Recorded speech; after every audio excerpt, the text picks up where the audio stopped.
Ring road, तुम्हाला आठवत असेल त्या काळामध्ये रिंग रोडची किंमत मला आठवत आहे, मी त्याचा पाठपुरावा करत होतो आणि अवघी 10,000 कोटी रुपयाची होती.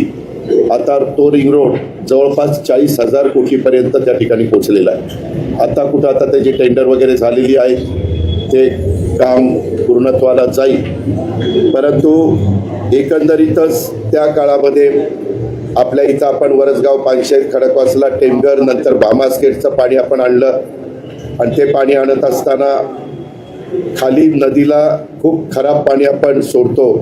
कारण STP प्लांट हे बसवण्याच्या करता अग्रक्रम द्यायला पाहिजे होता, वॉर फुटिंगवर ते काम करायला पाहिजे होतं. आपल्याला आठवत असेल जायकानी पण त्याच्यामध्ये मोठ्या प्रमाणावर निधी दिला.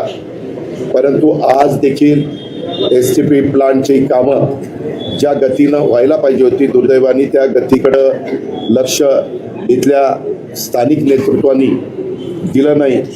तिघांचा तिचा कारभार चालायचा आणि जो पाठपुरावा करावा लागतो तो करण्याच्या करता इथलं नेतृत्व हे अपयशी ठरलं आणि त्याच्यामुळं पाणी असेल पिण्याचं, मलनिस्सारण असेल, वाहतूक नियोजन असेल, रस्ते असेल, या सगळ्या बाबतीमध्ये आपल्याला जाणवतं आहे. तुम्ही पण पत्रकार म्हणून पुण्यामध्ये राहता, तुम्हालाही त्याबद्दल जाणवतं आहे. एका बाजूतून दुसऱ्या बाजूला जायला किती वेळ त्या ठिकाणी लागतो, अशा प्रकारची साधारण ही परिस्थिती आहे.